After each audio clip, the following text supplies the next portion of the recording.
Have you ever wanted to approach someone, but you stopped yourself because you were worried you'd come off as creepy or just awkward? That fear has nothing to do with you being creepy. It's your mind going into fight or flight to try and protect you. I'm Nick Brax, and this is Move Your Mind, where we help you change your life by changing your mind. In this episode, we're going to help you change your life by changing how you handle rejection, so you can approach people without feeling creepy or ashamed. Number one fear is I'm creepy. I'm being creepy. I'm bothering people. Yeah. And, nobody wants to be a creep. Nobody wants to be creepy, unless you're insane. So any sane person wants to be, a good person, wants to be perceived as a good person. So it's like that. So it's like changing that belief. So even I'll do a lot of street interviews. And if I have the mindset like I'm trying to get something, let me go out and get something today, then already it's hard for me to create any momentum around that energy. But if it's like, let me go out and give the opportunity for someone to share their thoughts on feelings on something, or someone to be seen by others, in a good light, let me go out and do that. That's a different thing. And it's the same thing if I'm a man and I want to approach a woman because I'm attracted to her. It's like, hey, or there's something about that person. I just want to give them a compliment. I don't want to get a phone number. I don't want to get a date. I want to give them a good vibe. I want to share with them a moment of good energy. So it's getting out of I'm taking and I'm here to give. I'm not taking, I'm here to give, share. Now, everybody's open. They can say no thanks. 1 out of 1,000 might be real nasty energy. You just walked up a hornet's nest, But generally people at worst are just like indifferent, They just don't, so it's actually like you said, they're not really going to kill us even metaphorically. They're usually just going to be, it could just be like, no thanks, not interested. I have a boyfriend. No, I don't want to do the interview. No thanks. So we call that rejection. But all it is it just didn't line up in that moment, Yeah. And again, what you're talking about there really reiterates why this is amazing work to be doing in life in general, because whenever we make things about ourselves, that's when we get self-conscious, our ego takes over. I remember learning this in acting when I was first getting into acting years ago. I would be so nervous and so paranoid about what people would think. Was I good enough? What if I made the wrong move, did this, did that? And that's because it was all about me. As soon as you forget that, and if it's in an acting scene, if all I'm thinking of is how can I impact you? How can I get this information out of you, or whatever it is, then you don't really have the bandwidth to think about yourself and be worried about that. And so I love what you're saying there, because that expands beyond approaching people for the dating side to, everything in life, really, to that mindset shift. Yeah, to really being a great human being and to acting. I actually did. That's why I moved to New York a long time ago. And what you just said is that not just do I have this objective, it's really being present with the other person, right? So it's like a lot of people, when they're talking to other people, like they're on a severe end, someone could say, oh, my face is weird. Like I could be talking to you and thinking a guy could be talking to a woman, thinking about how his face is weird. Right? Because all he is obsessed with himself. He's obsessed with, he's neurotic. He's totally just me. And it's like, let go of that and step into, I really want to listen to somebody. Like there's nothing more powerful than you just listening. So like, even as an actor, you could be really funny. You could do impersonations. You could do all kinds of stuff, but you're never as good as just somebody listening to the other actor. It's like, that's when it becomes powerful, riveting, draws you in. And it's the same in real life. If I create a space and I really listen to the other person, like how few people really listen to anybody? They're always thinking of their problems or they're worried. But if you just breathe and pay attention to them and really listen and just be there with them, that's powerful. It's also a way for you to be still your own mind, but it also pulls them into your dynamic. And that's also how people say, I feel good around that person. I want to be around that person. That's attractive. There was a quote, there was Eckhart Tolle, The Power of Now. It was a book I really got into. And one of the things he said, he kept saying, hey, there is no problem in the present. and I would be kind of angry at him, like, what do you know, yelling at the book or whatever. And I'd be like, what do you mean there's no problem? This stinks. My apartment stinks. The girlfriend broke up with me. What are you talking about? But it was just like, be in the present. And then when I went out and I would, you know, when I acted and I would get that high from improvisation, you know, your Mm. whole world could be crumbling down, but a 2 minute improvisation is that really connects with the audience and the other person in the scene. It's like a drug like no other. It's a high like no other. It doesn't matter the rest. Like you could live for that feeling to capture it once a week, you know? So what I found is, hey, what if I just go out in the streets and I just start meeting? And at the time I was single, I want to meet women. Why don't I bring that energy everywhere I am? And then all of a sudden I started having 10-second moments with a woman on a street corner or in line at the coffee shop, and then 1 minute, and then 2 minutes, and then 10 minutes, and all that uh, Mhm. dwelling and future worry, all that disappeared in that time period. And the more I did it, the more I built that throughout my day, it was like that part of my brain healed. It was like there was like it needed to heal because my brain was just on autopilot doing that. And by constantly practicing being present with other people, and also there was a real world benefit. My dating life increased like crazy. Uh, like that part of my brain just healed. So my resting place wasn't well and worried. Yeah, Yeah. I think, yeah, I mean, again, such a good a point for life in general, because when I go to improv, I drop in improv every Friday night, actually still Oh, do it nice. because I just, for that reason you're talking about, I just go there and I'm like, this is just so liberating to go and get out of my head and, you know, remind me what it feels like to be present and all that sort of stuff. But Yeah, that's we, great. our brain's so counterproductive because we can be stuck in a situation where, you know, we're ruminating, we're thinking about all these things we should do, and the natural thing that does to us is makes us not want to take action because we're waiting for the perfect moment, the perfect conditions, the, you know, the bigger, better situation or whatever it is. But like you're saying there, when if you just like, no, I'm not going to listen to this. Okay, my brain's telling me if I go and have a 10-second conversation with someone right now, it's not going to do anything. It's not going to help. Okay, but I'm going to try it anyway. It will help, and it will lead to the Mm. next thing. Like you're saying, it's so difficult. You got to fight against your nature to make yourself take these micro actions to then get out of that, you know, that stuck position that you can get into. Yeah, and uh, and you just you have to start small, you know. And a question, I've worked with a lot of people, probably more than most people in my genre of coaching, dating coaching. If you're putting yourself out there and trying to do that, make that a daily goal to get out, put yourself out there, face the possibility of being rejected. You know, we were talking about going out on the streets in New York, interviewing people. I've done a little bit of that, and you know, we're talking about how when you haven't done it for a while, it's scary. You know, you get stuck. It's hard to force yourself to do it. What are we afraid of? What's the main thing? Because really, nothing's at stake. We're not in danger. The worst thing that Yeah. happens is someone, it's already a stranger that we don't know. If it doesn't go anywhere, they reject us. We're probably never going to see them again. What are we actually so worried about deep down? Yeah, there's this. I probably worked with more one-on-one people than anyone. The question I'll often say to them when they have zero momentum, when there's nothing, I just say, "What's the smallest thing you can do right now to go from not doing to doing?"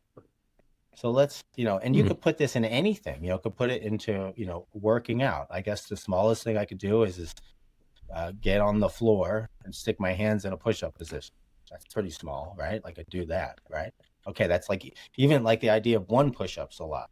But you can get on your hands and knees and put your hands in a push-up position, right? So you could, as you're walking by someone, lift your hand up and wave.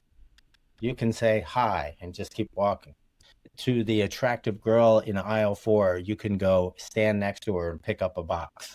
Like you didn't even have to do the next piece yet, but it's creating that momentum that's going in that direction, that little tiny thing.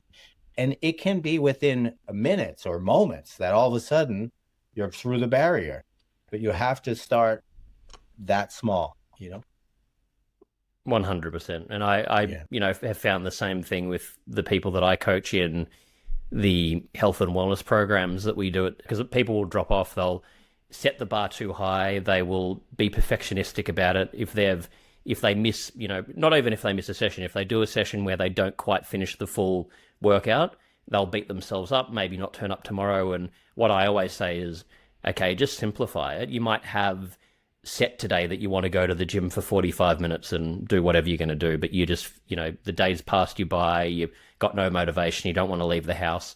Okay, could you go and do 20 push-ups on the floor right now? And because then you're rewiring your brain to tell yourself, hey, you know what? Even when all of these things are in my way, even when my brain's telling me not to do it, I still show up for myself. And I might not have done it perfectly, but I took action and did it. And you build so much momentum by doing that. I really like how you said that you're showing up for yourself. You're showing up for yourself, You're and that's and that really kind of hit me when you said that. That's what you're doing. It's not Mm. about, you're showing up for Nick. You came here for you. You're showing up for you, and you're taking care of you the best you can right now. So that's nice. Yeah, so and I think in all of these things, it's about momentum, and it's trying and hopefully creating a practice around doing whatever it is you're trying to do. You have to push up against your own ego, so to speak. You have to push up against that. uh, and like yesterday I went and I did I hadn't done it in a while. I had a little cold over I don't normally get sick, but I had a head congestion, and I just got over it. And I was out there, and someone just made a face at me. And it was like, but I didn't really do anything wrong, but it was like my own ego was like, who are you making a face at? And I just kept walking. You know what I mean? Like I'm sure I could have turned that frown upside down in a second, but it's you have to. I pushed up against my own, whatever, and it's pushing past that guy, and then it's just actually you start to step into who you really are. That guy who, when you were 10 and you were happy, or your eternal self. You just step into it beyond. You're just moments away from that guy every day by taking action, by taking simple action that then turns into massive momentum, and also reframing it. Uh, when it comes in, if you're looking to expand your dating life, if you're doing everything by the numbers, and I'm sure you can make an easy equation to health and wellness. But if you're doing everything by like stats and charts, and hey, I approached this many people and I only got one phone number. That person didn't do it. This doesn't work. And they're not enjoying the process. They're not really embracing, like, hey, you approached this many people, you went outside your comfort zone this many times. This is powerful. You practiced being present all that time. You practiced giving compliments, genuine compliments. You practiced talking about yourself and talking to another person. You practiced emotional risk taking. You're becoming way more charismatic. All your lights are turning on. So if they're just doing everything by the books, those kind of people generally drop out. And also, they're not very fun to hang out with. Just not everything's a chart. So it's like learning to love the process of going out and connecting with other people, learning to love the process of working out. When I used to play the guitar, I had a problem where it was like all I cared about was being on stage in front of people, and it took the joy out of the music. Like, it's just fun to strum the guitar and sing. Like, it doesn't have to be that everyone in the world says you're good at it. Just like just love the process.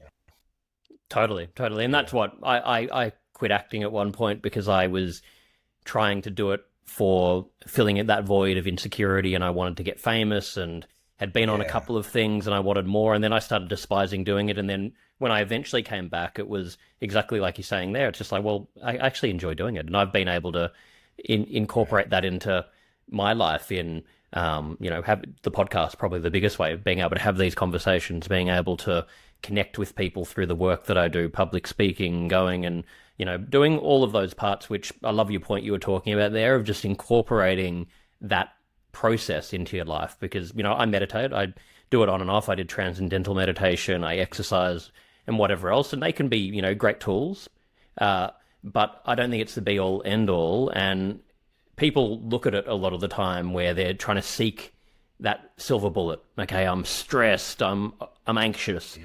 Okay, if I meditate this many times a day and I do this and I do that and I read this thing and write this thing down. Maybe that'll be the thing that makes me better. And it's like, well, they're all really doing the same sort of thing. It's just finding what is going to be sustainable for you. And if I go back to that fitness side of things, that that's how I try and educate people. If you want to make it part of your life, don't do anything too hard. Gradually build it up, but make it so it's something you actually enjoy, that you are flexible with. I always say, be non-negotiable, but don't be non-flexible. So you can be Mm. non-negotiable in the sense of, if we talk about what you're talking about here, I'm gonna go on a have one fucking conversation today. I'm gonna be non-negotiable about that. I don't care if it's, it might be a bad conversation, but that's all I'm non-negotiable about. But I'll be completely flexible about how it needs to happen.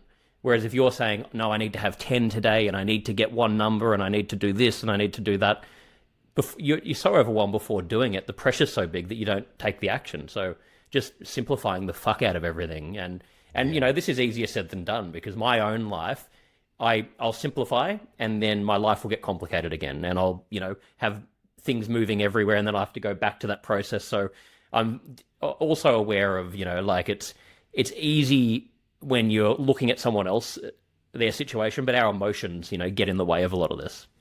Yeah. Yeah, that's right. And also, like we just said, any one of us can lose momentum for a little bit, but the more you do it, the faster it comes back. You just, and I know it's the same in working out. Your muscle memory, your habits come back. There's a million thoughts that will come in to tell you why not to do whatever you're trying to do. There's always something. Here's why not to do it today. Today's not the day. Tomorrow's the day. Later I'll do it. Everything's later, and there's always a reason. And to your analytical mind, it's a real reason, right? But it has to be the one reason. The one reason is because I want to. Just find one reason. The one reason is because she has sparkly eyes and I want to tell her. The one reason is because this is non-negotiable. That's it. It doesn't matter this or that. This is non-negotiable. So even Mm. if my back is hurt, what can I do? What's the thing I can do? What can happen today? So it's really about all those voices in the head. And it's kind of like there's just like one evil guy just shooting off a million voices, and it's just one thing. And it's saying, okay, I'm not going to pay attention to all of that. I'm not going to focus on that. I'm going to focus on the one thing. And I'm just going to do that. It's because, okay, I said I'm going to do it. Or it's because that girl's reading a book and I'm curious what it is. I'm going to go find out. I'm going to do this one thing and focus on that. And it, and it really just has to be that mindset with any monumental endeavor you're taking. And for some people, uh, obviously wellness and working out is really monumental. It's really just a lot. For all of us, it can be, for some people it's a lifelong joy, and for most people it's a lifelong struggle, right? On and off and on and off. So really finding that your groove in that is, Absolutely. It's all important. John, why do men find it so hard to connect? well, I think the biggest thing is with the modern man right now is they're literally not present. They're unaware. And, whether it be just because, and this is even before we really all got iPhone mania and everything, but that obviously exacerbates it. But it's really just, I could walk down the street with a guy and he doesn't notice anything. He doesn't notice anything at all. He doesn't notice the people. He doesn't notice the colors. I could walk down the street with a great looking guy who's well dressed, and he doesn't notice girls checking him out. He just misses all of that. It's like they're living in their head trying to solve some problem, or dwelling on the past, or whatever it is. It's they're in there and they're just not in their body and not in the present moment. And so that's one main thing that's occurred and occurring. And probably the main thing I help people with is come out. But also, there's also like when they were not getting what they wanted, when it wasn't lining up for them, it was better almost just not to look, better not to notice. Too painful, you know. So even in that way, it's better just to stay wherever he's at, and he's comfortable doing whatever he's always done, and not that. But I think, on a deeper level, connecting to yourself, that requires a lot of work. And men are up for it. Men are into self-development. They're into mastery. They get into it. But it's, going in there and saying, hey, I need to change my belief system. I need to let go of what I thought was true to step into a better version of myself. There's only some guys really willing to put in that work because it's not just an overnight thing, you know. So I think it's really going in and saying, I need to look at myself differently. I need to love and accept myself differently. And as guys, we generally don't even share it. We don't even talk about like that between each other. Even me, I coach people on that, but I don't just sit around talking to my friends like that. It's usually pretty let's get something done energy, you know. So uh but the real work is having a great relationship with yourself, you know, really getting into this high quality relationship with yourself, taking care of you, and then making better decisions and better actions from there, and then really having a great relationship with the moment. Like, this is what life is, this is what's happening now, and being with it. So much in there in what you just Mm. talked about. I mean, so many points, and it's so true, you know, because the difficult thing, and I find this on myself, you know, you can be aware of this stuff and you can have the motivation and the drive to want to change these things, but even with those two things, it is so difficult to make these Mhm. changes because we're conditioned, like you're talking about there. It's very easy to just fall into not being present, to trying to numb yourself, not think about what's going on. We're so distracted. There's so many things to think about every day. We're overwhelmed. How do you how do you do it? You know, when you're even when you have that motivation, it's tough. Yeah, and I think, well, you know, when people come to me, it's generally around their dating life and feeling like it's not abundant, or they're not dating the people they want to date, or and really when it comes to men, they're not taking action. You know, they have a desire, and then they're not taking action, and then that makes you feel bad. It makes them feel bad about themselves, and it also creates an angst feeling. So it's like me helping them free themselves of that. So the goal is become clearly defined. Like, what am I trying to achieve? And so, like, if it came to, I just want to approach women, okay, I could take anybody basically in seconds, have them doing that.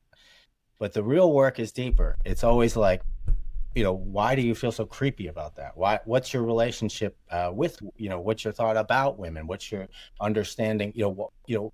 How do you really feel about yourself? You know, sometimes, you know, I mean, online comments, a lot of them are spam or whatever, but there's always guys who leave comments on my thing. It's always like, he has to be tall, he has to be rich. It's always like he's just focused on something that he's not. That's all they are focused on. This is what I'm not. So he's not. A lot of men aren't self-loving, self-accepting, aren't really doing that work, and they're looking for somebody else to do it for them. And so it's really getting into that place where they're really watering themselves every day. They're nurturing themselves. They're feeding themselves, but also having a clearly defined goal. So for me, it's like, hey, we're going to go meet women, but on that journey, we're going to go through this emotional journey where you're going to let go of these thoughts you have about yourself that are stopping you from being awesome. We're going to let go of thoughts you have about being social and flirting. And we're going to step into great thoughts about yourself, and also about being a connector, being great at connecting with others. Like, there's not a single thing in the world that any one of us wants more than to be connected, to ourselves, be present, and connect to other people for all the reasons we do. You know, there's nothing more important.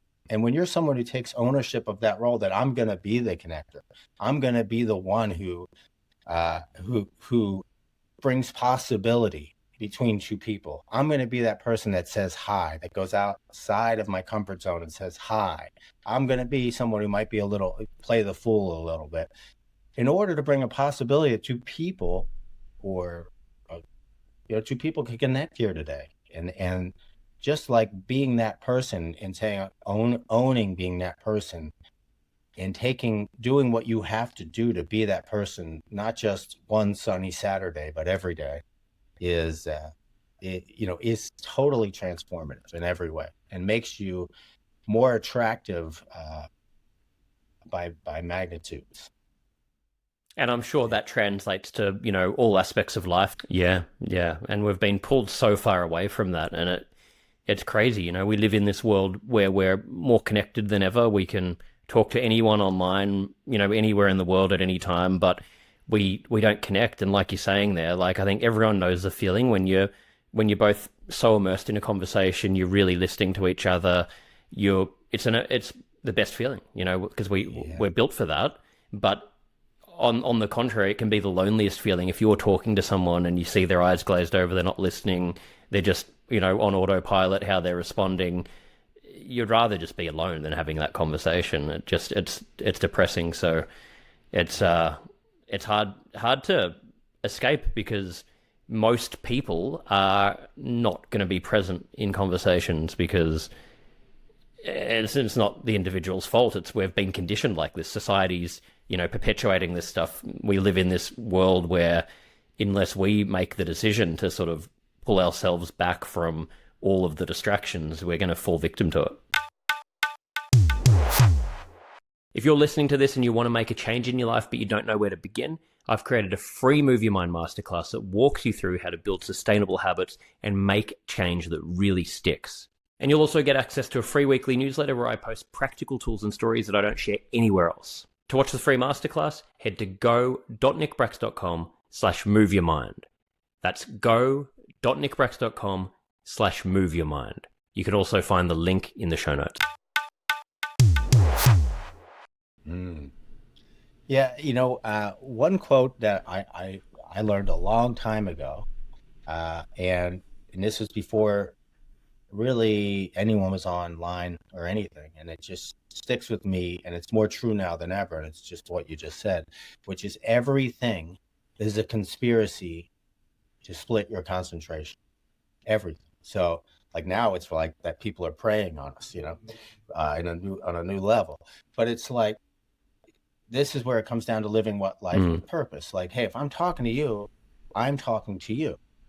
Let me my concentration's on you, not on this, not on that, not on just be in this. And life can be that simple. If I'm talking to anyone, my concentration's with that person. I'm being present with that person. And you hear it about really some really successful people. You'll hear people say, like that person or not, when you're with that person, that they never, it's like those 10 seconds were more powerful than what they're hanging out with their family. That person's with you, super present with you. And that's really, I think, and even as actors, the best actors are the ones who are just the most present. They're deeply, deeply present.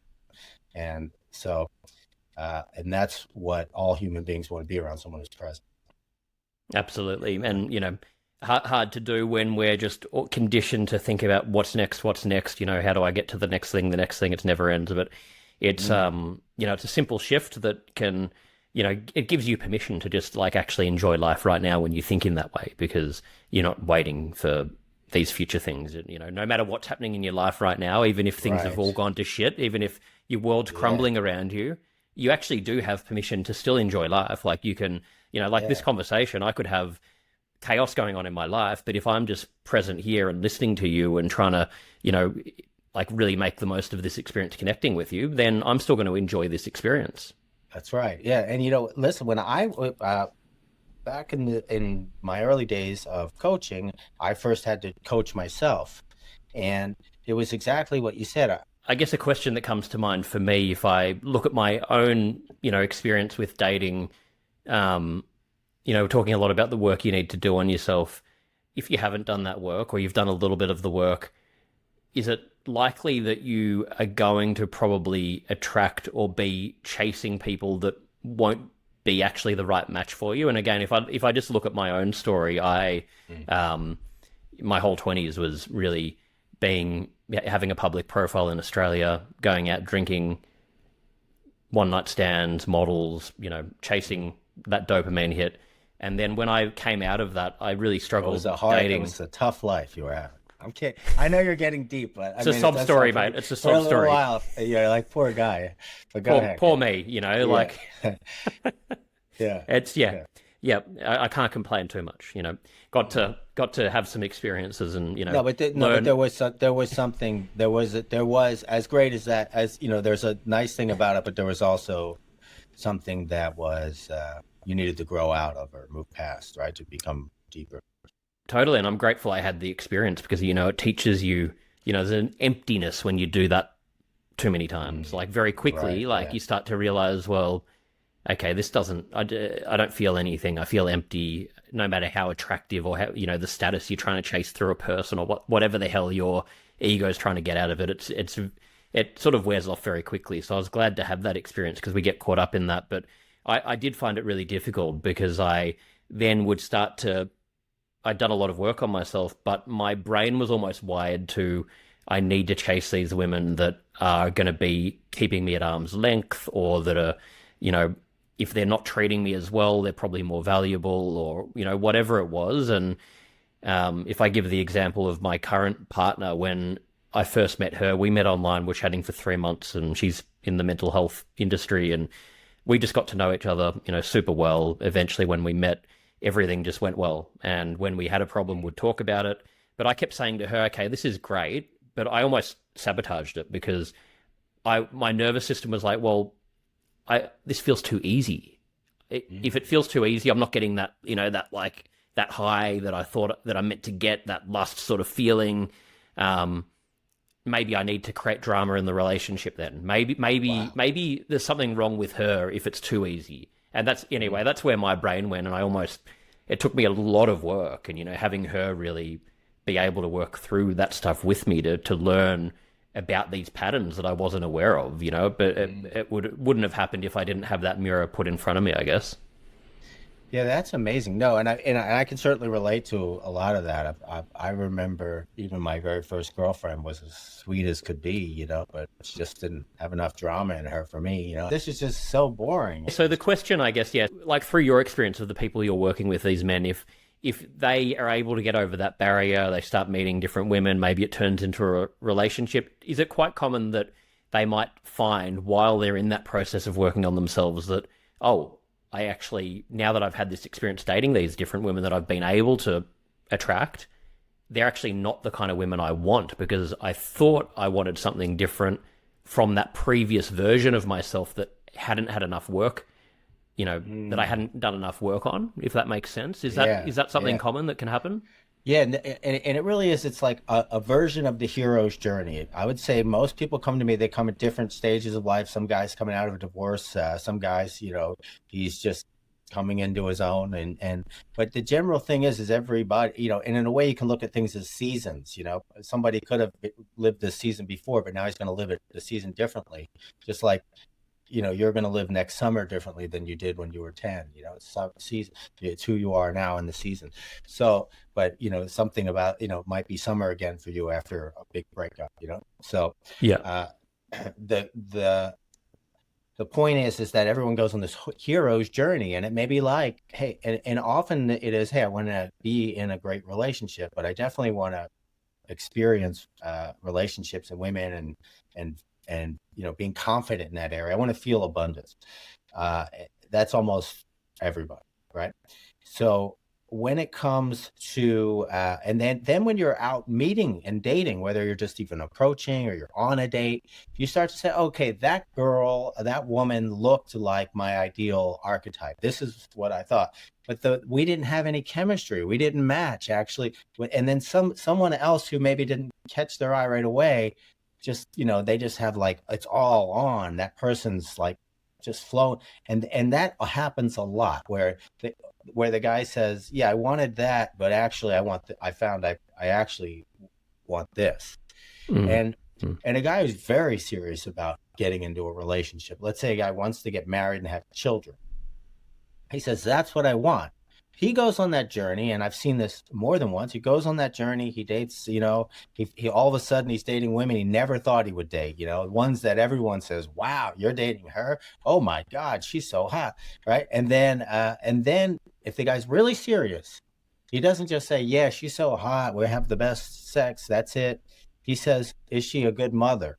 Is she a good wife? and Mm. and then all of a sudden that woman may be a good mother or wife for somebody else, but not for his vision of life. And then and I've seen that it's like, okay, she has to go and I have to find the woman who's a good wife. We have this, this is this person who's we're going to live our whole life together, and they're going to be a great mother to the children that I want to raise. So it's like having that clear objective will then define who they date, you know? So it's like, can I date, the supermodel? Okay, great. But is that the person that's actually, and not that obviously models or supermodels, they can be great wives and mothers. I'm just saying, it's just an object. Can I date the perfect object? Yeah. Can I date the perfect object? Yes. Okay. Did I? Yes. Was that perfect object the best for the actual lifestyle I want to live? And that's a guy with abundance gets to choose that. And a big mindset is this idea that a man can become the chooser. For most men who, an average guy, that's just not even, doesn't even make sense. I'm chasing the woman. I'm starting the thing. It's all how can I get that one that everybody wants? But when a guy actually, by luck or by creating uh, massive abundance for himself, actually has women that he can date that are attractive, that are interesting, that are cultured, that are educated, that are all the things he wants, and he has several of them at his fingertips, then he becomes the chooser and he says, they're all beautiful, they're all attractive in their own way. Me and her vibe the best. This is a story I want to go on.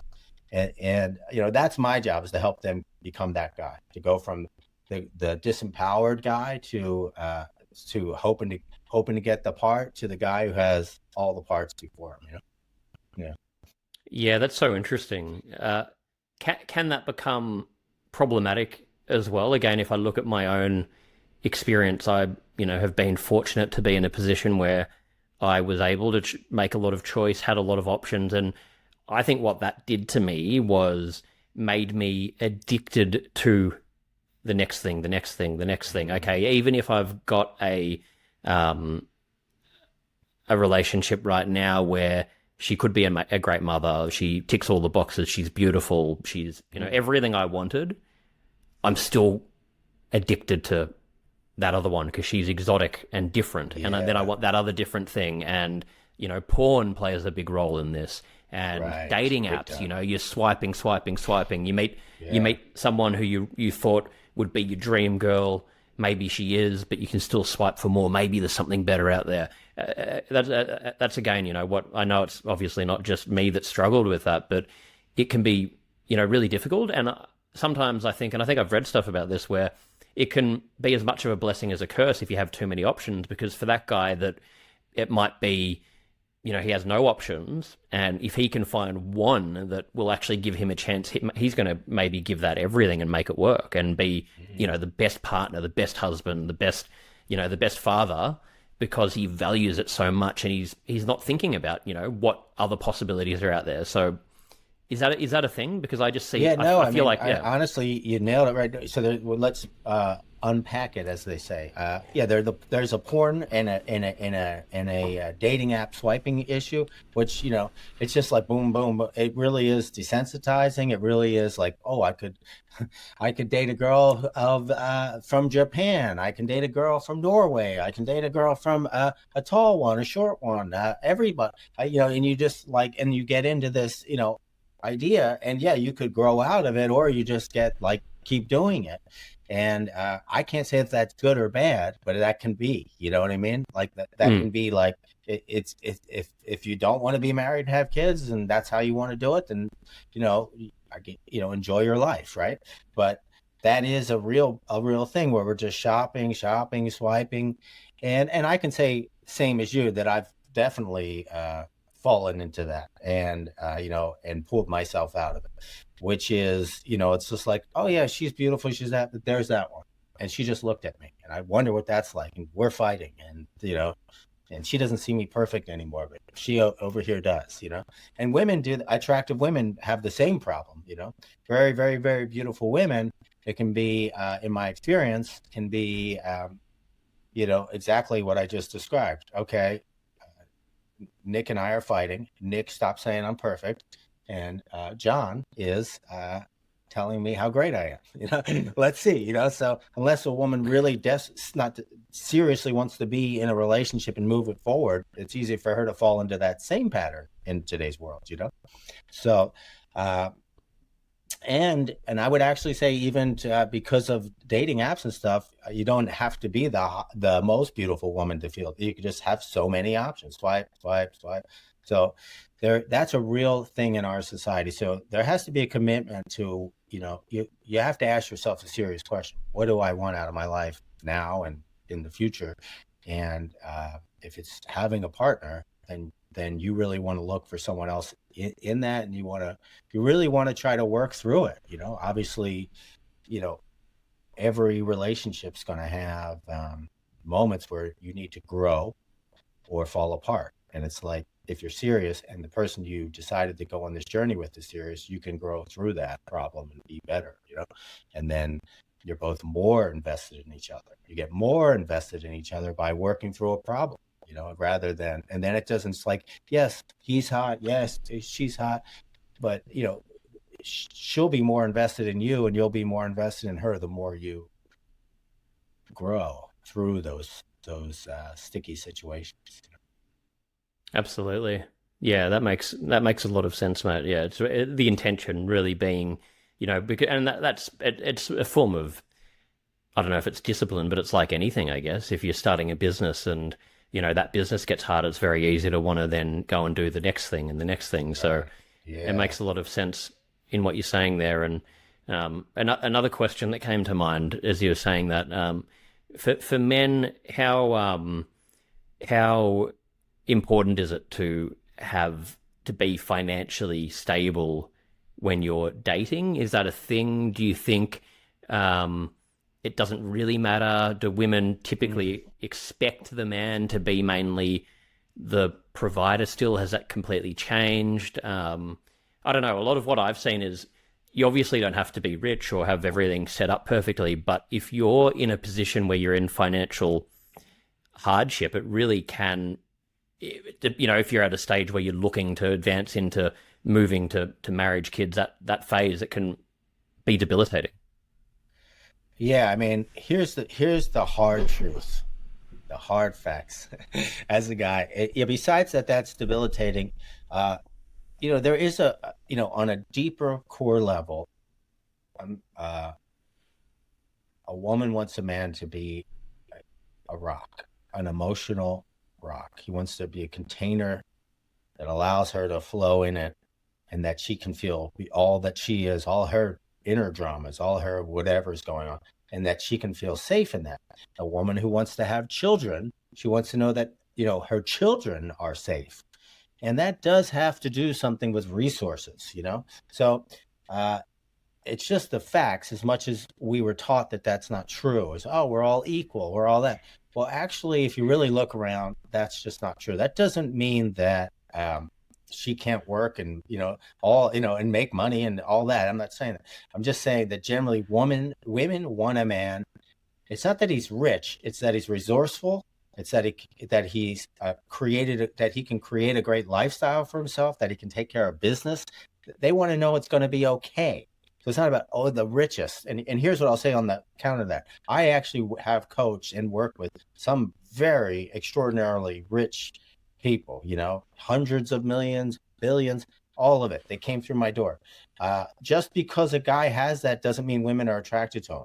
Obviously, a gold digger would love to get in there, right? But there's not so many gold diggers as you think, especially, you know, there's just, I mean, there's just, they want to be around someone who's successful, someone who's, you know, someone they can look up to, someone that's driven at something, and that doesn't mean he has to be the finance guy or have the biggest castle in town.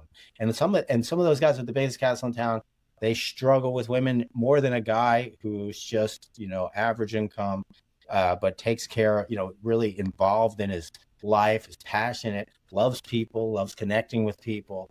This guy goes far. I can say Mm. when I was a young actor in New York and I was out there running around, and I was very romantic, very like, I believed all the songs, I guess. So I was, but I can say that, okay, a woman could fall in love with me, but in a younger girl who wasn't thinking about marriage and kids, she didn't care. She liked to go whatever I was up to. She didn't care about my apartment or, that situation.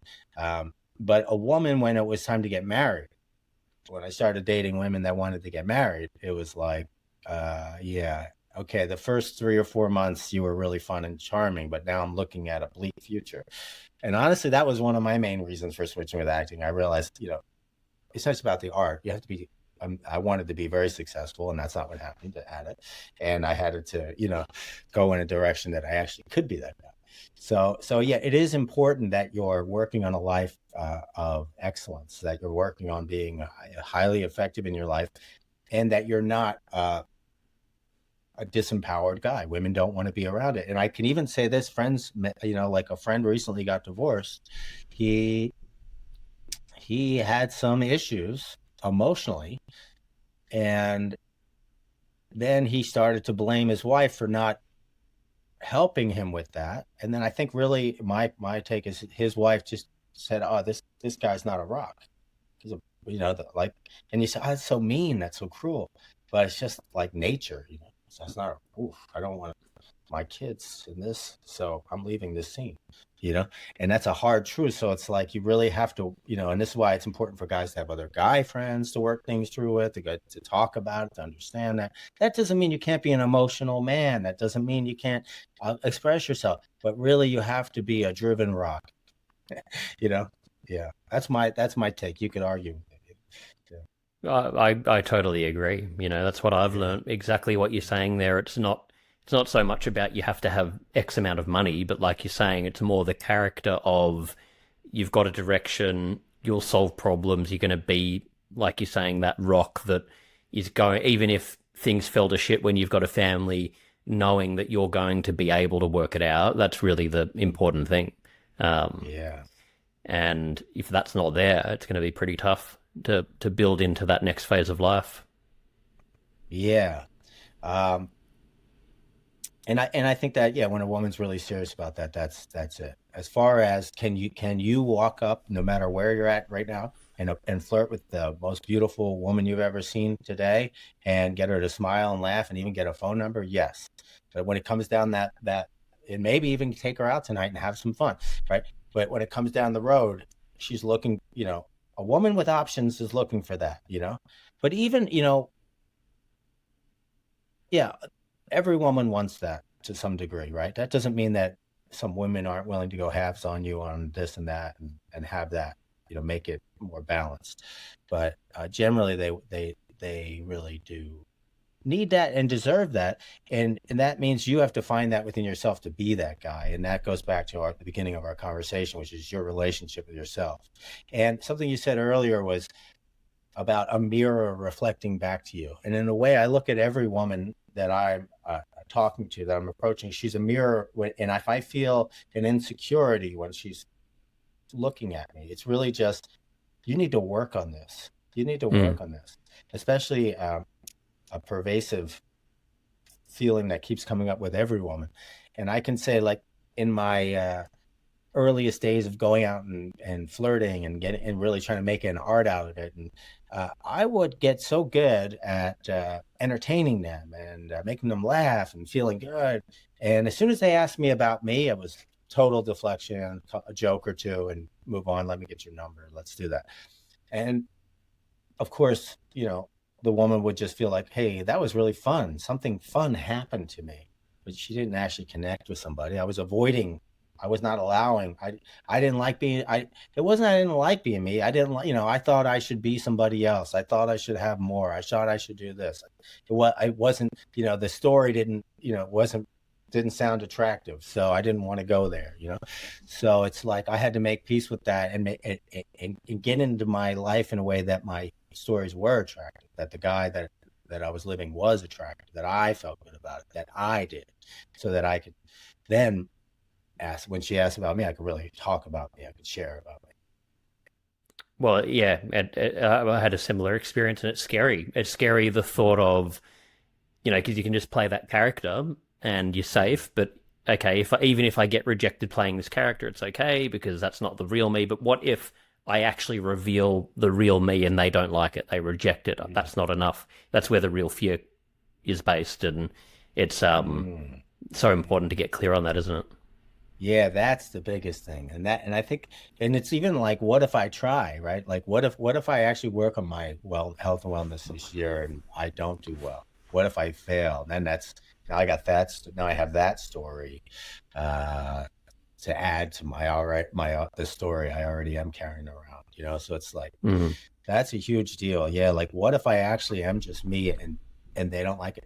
Well, I think the answer is actually go and actually keep practicing being you out there with people, and then what you'll find is this exhilarating feeling of liking being yourself, even if uh, the whole world hated you. If you were operating from a good place, if you were operating from the right place and you knew it, and you were out there uh, trying to do good things, you're okay, everyone's looking at you weird and you're okay with that. You're like, hey, I like being me. Even if everyone around here doesn't like being me, I like being me. I'm doing good things. I'm trying to be my best.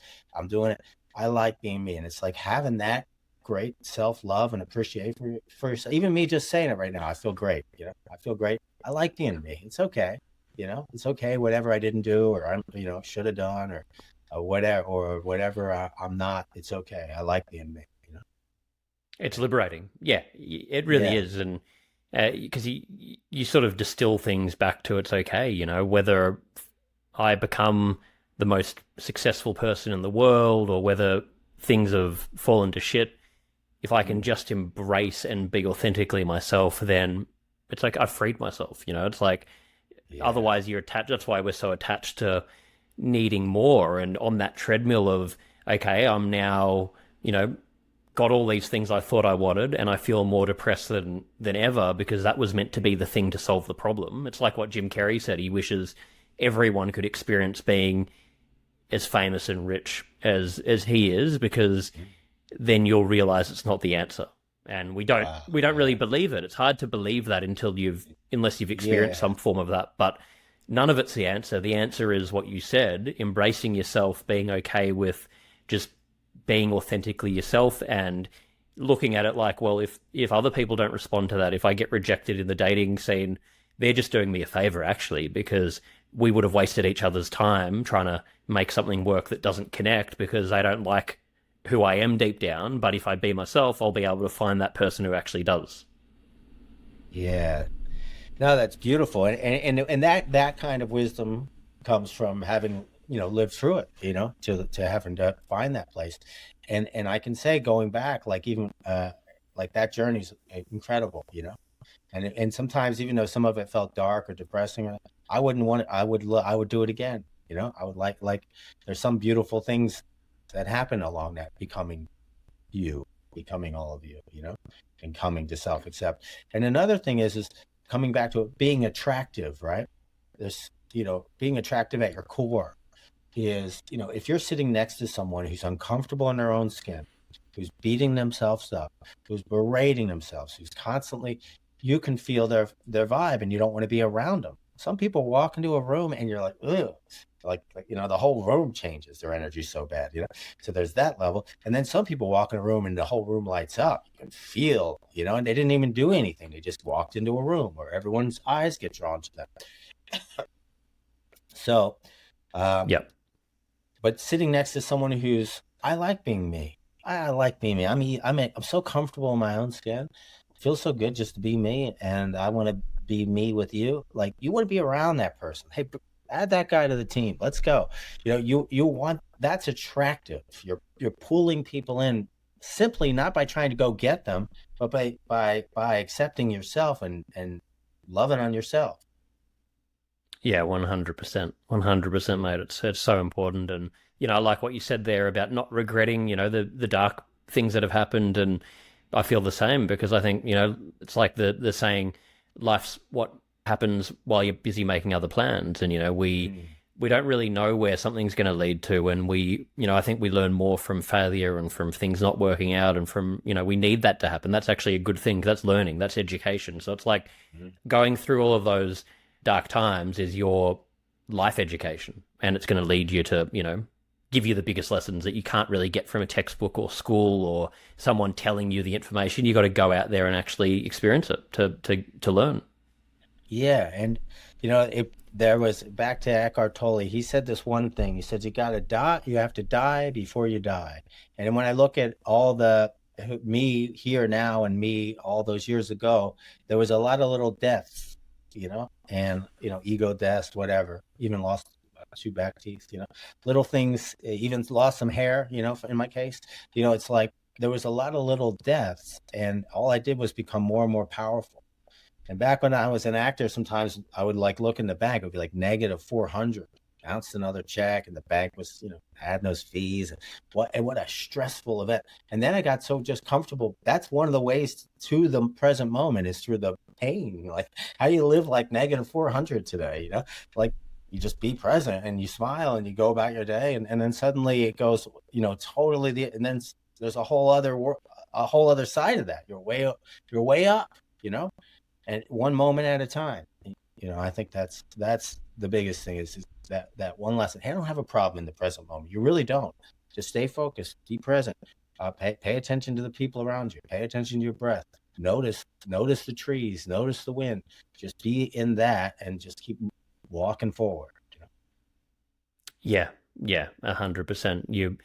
You learn so much from that, and you learn that even if things are, as bleak or as bad as you thought, like you have the like my fear, you're talking about money there. My biggest fear in the world was money, not having running out of money, and I'd be so attached to it, hanging on for dear life. If I don't have money, my autonomy's taken away.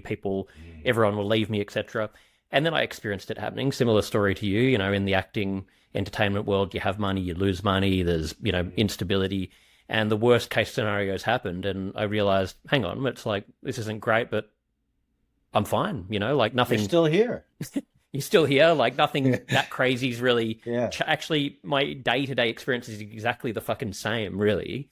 Just like, and you come through it, you find a way through. So it's kind of good to have those happen, so you can. It's like immersion therapy to teach yourself. Okay, like the worst case scenario happened, and I thought that would be worse than death, but it's not really that big a deal. Now I don't really give a fuck anymore. I can be more free to take some risks and try things and, whatever else.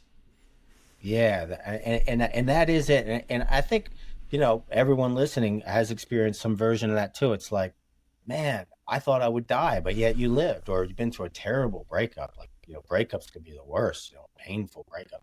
It's like, but you lived through it, and yet you still breathe, and yet you're laughing again, and yet here you are, and yet you walk past that person some years later, and there's zero charge. It's like there's a confidence comes from uh, overcoming, living through those things and transcending them. That's the real kind of confidence you get through living. You know? Yeah, couldn't agree more. And is that what led you down this path of getting into becoming a coach in this area or in New York? Can you briefly tell me how you sort of Yeah. got here? Yeah. So, well, for me, it was really getting into a health and wellness mindset. It all started like, uh, I was reading, I had anxiety. I had depression. My mom used to say, "Oh, John, it's chemical." I'm like, "I don't think so. I didn't used to have it." So, so, and Mm. I would say, and I just knew back then inherently that especially then, doctors are stupid. I mean, I don't know, no disrespect, but it was like, I'd say, "Hey, how about my diet?" "Nah, don't worry about it." "Really? I could eat a Twinkie. I could eat an orange. The same thing." "Yeah, you're gonna die either way." So, it was but take this pill, But here, take this, okay? So bad. So, yeah. So, and which is also food. So, but anyway, I just got really into eating well, and literally, I'm like, okay, I switched my diet, and at the time, I just went from standard American diet, always feeling bloated, and then finally, I started to learn, okay, whatever this gluten thing is, whether it's glyphosate or whatever, something triggering me there. No more of that. That took care of that. Then I just got into, for a period of time, a raw vegan diet, and that became controversial later, but it actually healed my gut. I was just so everything in my skin and everything in my mind. I just felt like all of a sudden even, for maybe the first time ever, totally even. And that diet, that health and wellness, and getting into yoga and getting into, various things, growing up, I was a wrestler. So it was a lot of that. But I didn't want to do that because I have cauliflower ear now. And then, but so I was just getting into that, and meditation and things like that, the wellness.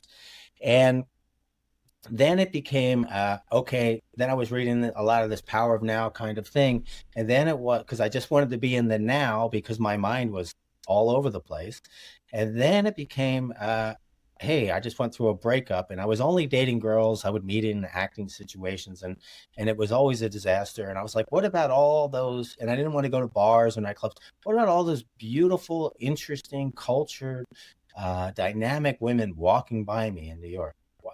I couldn't figure it out, and it wasn't really a thing. And I just was like, I'm going to go practice the power of now with them.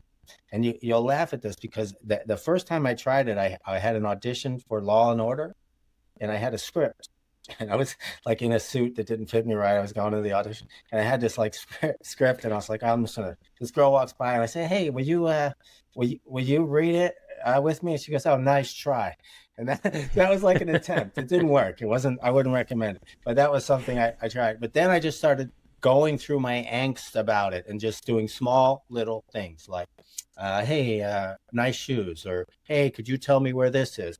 And then it built up into authentic conversations, connections. And then all of a sudden, my dating life, I took another turn. I was able to break through every social barrier there was. There was none. Wherever they came from, wherever they were going, whatever status they were in life, I was able to connect with them.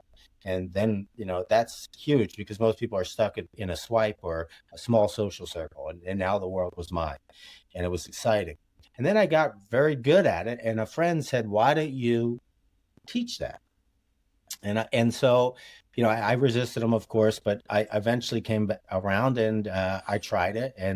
And how I did it was back in this time period. There was something called Craigslist, and I literally posted an ad on Craigslist. And it was like, learn to meet and connect with women anywhere and everywhere, authentic.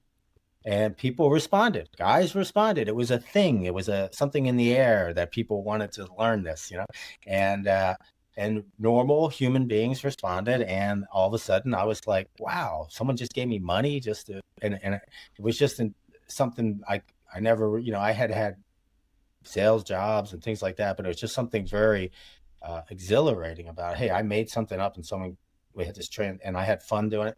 And then I just started figuring out over a period of time how to be a coach. What am I coaching? I didn't even know, am I coaching Zen? Am I coaching this? What's happening? And then ultimately, the world told me what I'm doing. This is what I want, and this is what you can give me. And then I just started making programs around that. And it really, at one point, somehow the New York Times heard about it, and they put me in an article. It was actually like a story where they followed me around. It was a bit scary to do it. Like a photographer followed me around, and then a reporter came out. They recorded me for as long as we've been talking. And then one day they released this audio visual 3 minutes of me. And it was actually a very beautiful piece, luckily, right? And could have gone it, they could do anything they want. And they made me look cool. And then that just took off. Then all of a sudden I was getting on TV for being a dating coach. Oh, okay. So there, all of a sudden I'm on all the morning shows, the dating guy. And it just took off. And then I said, okay, I'm going to focus on this. And I never looked back, and it just has massive momentum that just kept going.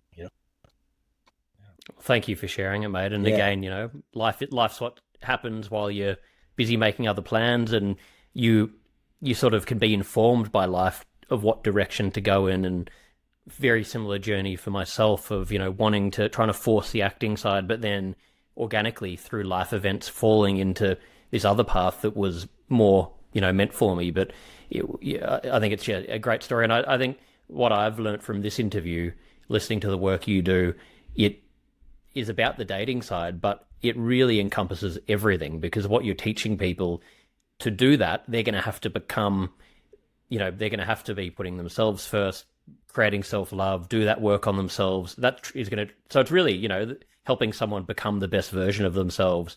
And that's going to come across in every facet of life. The entry point is helping them with the dating, from, what I can understand from what you're talking about, which I think it's amazing.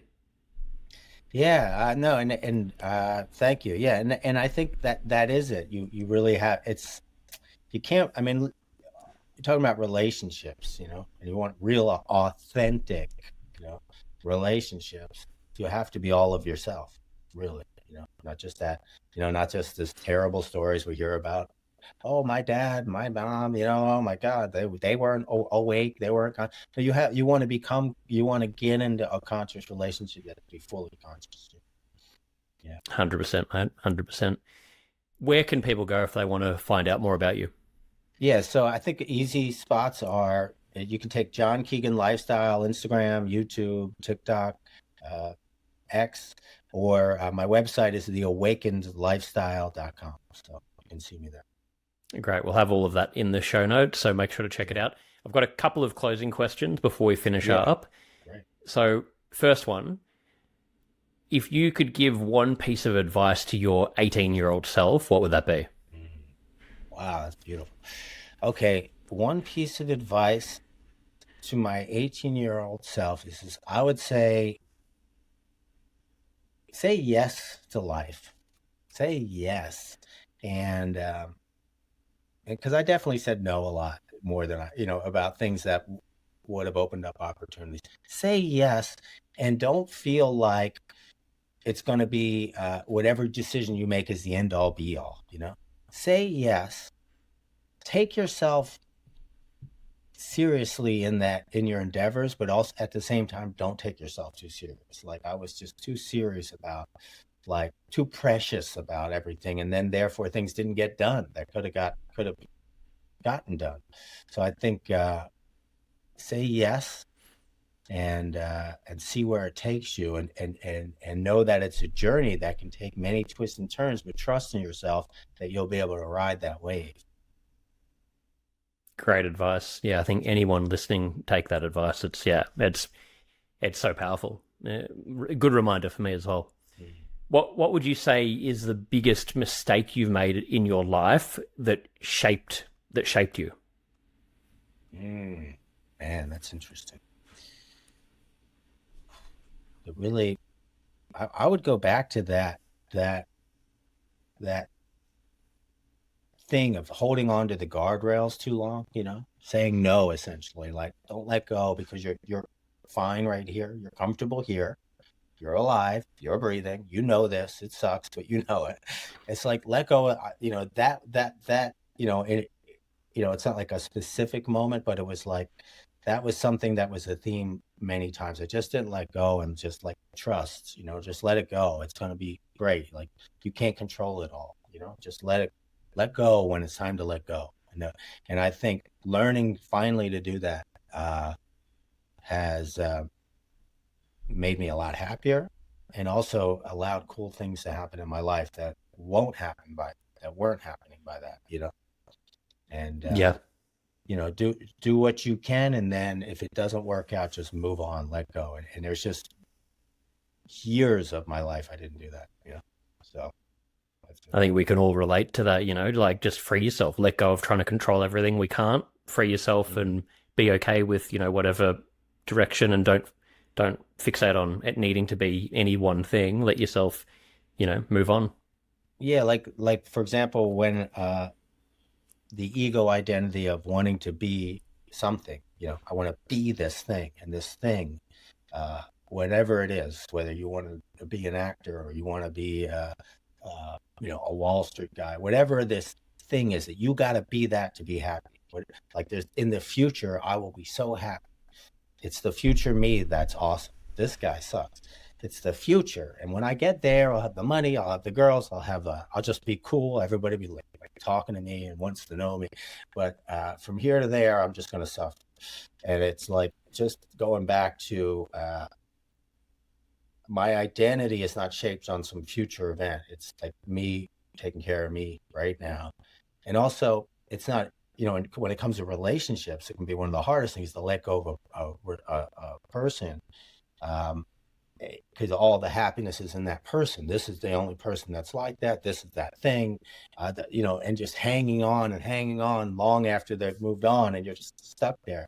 It's like learning to just let go and go, that some things don't work out, and having that trust. And I would look back on every event and say, thank God for unanswered prayers, because I wanted that so bad, but it was totally wrong for me. Now I can see that in that moment I couldn't. Mm. So it's really like let go and let it go, man, and see where it goes. Yeah. So many things I relate to in what you're talking about, and I think probably similar journeys in wanting that acting career to begin with and going down a different path. And I presume it's probably similar for you, where what I found was long after I even got on the path that I'm on now, and actually valued that path more than even if I could have got that acting career, I still had the feeling of the emotion I felt in my 20s when I fantasized being this big star, getting attention. And I was hanging on to that emotion, even though that was completely irrelevant and not to do with my new value system of where I was at. And it can be so difficult to navigate that, but reminding yourself, and I think as you're talking about there, you learn in that process of changing and adapting and letting go, you recalibrate who you are, what you value, and then you look back and you're like, oh, actually, the learning was that what I actually thought would have solved the problem was not the thing. That wasn't it. It was something completely different. So you've got to just allow yourself to remove those shackles. Yeah, and allow yourself that, it takes time. Healing takes time, but a lot, but put yourself in the right direction and let it let it heal. And even after making big changes, you're still having to let go of little things. Still that. Yeah. Well, final question: how would you define happiness? Mm.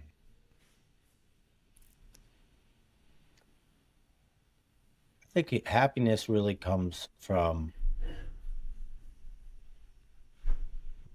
being okay with yourself, and also finding something and others to love. And that doesn't necessarily mean having something to work on, something, some mission. It doesn't always have to be the same mission, but having something to work on right in front of you. And and great if you have friends that you can love on, or if it's a boyfriend or a girlfriend to love on. But pets, cats, dogs, like having this, like something outside of yourself to love on, to put your energy into, to that needs you to grow, whether it's an idea, a cat, all your friends. You look at your friends, how can I help them? Like, how can I be a better friend? Like, wouldn't it be nice if when I died, they said that guy was the greatest friend anyone ever had? How can I be closer to that? How can I be a bet? And by doing that, you get your energy off yourself. And what do I look like? And it's like, what am I working on? What am I putting into the world? How am I making my little world better? And I think that is the right path for happiness. Beautiful, mate. Well, great way to sum it up. It really ties up a lot of what we talked about and what we were talking about earlier with focusing that energy on the other person to get out of yourself. So I think great way to sum it up, and could probably talk to you for another 2 hours, mate. I love all the stuff you're talking about here, and love the work you're doing. So we'll probably have to do a follow-up interview in the future. But I really appreciate you. Yeah, great. Appreciate you making the time. Great connecting with you. Yeah. Thank you, mate. Same to you, and appreciate you giving me your time. Yeah, man. Thanks. Thanks for this great moment, and we'll talk soon. And thank you for listening. I'd love to hear your thoughts on the episode and any topics you'd like to hear about. Feel free to leave a comment or send me a DM.